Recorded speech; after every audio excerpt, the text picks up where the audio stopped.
hier ist Anna von Off-Grid Farm und ich möchte euch heute einige Sachen, also einige kurze Infos geben über unser Hoppeli und Zapperlot. Ihr wisst ja, wir haben zwei Füchse. Der eine ist eher der schmächtigere und der andere ist eher der bisschen korpulentere. Und beide sind sehr unterschiedlich vom Charakter, aber sind halt Geschwister und wir lieben alle beide. Und ja, und seit neuestem gibt es ein paar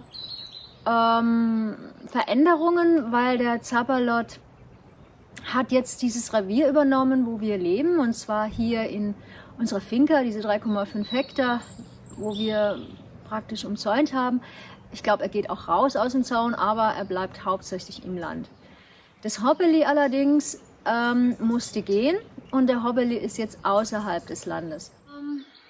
Warum die sich getrennt haben, liegt wohl an der Natur. Ich konnte es irgendwie, A, konnte ich das nicht sehen und B, habe ich zwar schon gemerkt, dass sie aufeinander immer mehr eifersüchtig werden, aber ich konnte irgendwie da nicht groß eingreifen. Das ist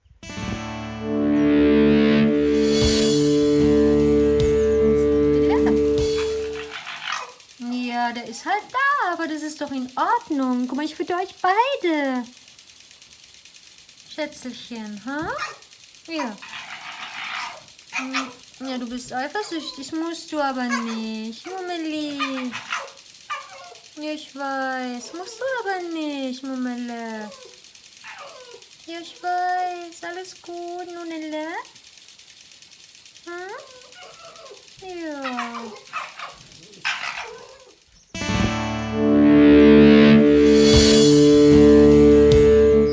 Am Anfang war mir das nicht so klar. Ich habe nur gemerkt, dass sie irgendwie gar nicht mehr so oft kommt.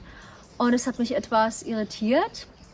Und ja, und dazu gibt es eine kurze Geschichte. Und ich habe ihn dann gerufen und dann kam er halt immer durch mein Rufen kam er. Und einmal bin ich mit dem Auto losgefahren und die kennen ja dieses Geräusch des Autos. Und dann bin ich einmal nach oben gefahren mit dem Auto hier oben auf dem Hügel. Und dann kroch er irgendwo heraus und auf einmal habe ich gedacht, oh, das ist der Hoppeli und laufe ihm hinterher und dann bleibt er stehen und dann haben wir miteinander ein bisschen geredet und ich wusste jetzt, dass er halt gar nicht mehr hier ist. Und demzufolge habe ich jetzt immer mehr gerufen nach ihm, weil ich natürlich nicht will, dass er weg ist. Und jetzt kommt er tagsüber, wenn der andere schläft. Und weil er natürlich, wenn er kommt, auch ein bisschen Futter mitnimmt, versucht er so viel wie möglich in seinem Maul zu stopfen. Das Problem nur ist, dass er gar nicht so viel in seinem Maul kriegt. Und er aber gerne das alles mitnehmen will, damit er auch ein bisschen gerüstet ist und damit es ihm gut geht. Und wir kennen das ja. Auf jeden Fall haben wir uns überlegt, wir packen ihm ein Päckchen. Und dazu gibt es einen kurzen Film und dazu gibt es danach auch noch ein paar interessante Geschichten. Und das ist die Serie, von der ich jetzt bald berichten werde. Und ich freue mich, wenn ihr einschaltet, A, subscribt und B, wenn ihr einfach Freude daran habt, wie wir das tun.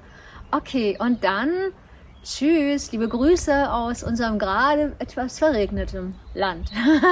Ciao.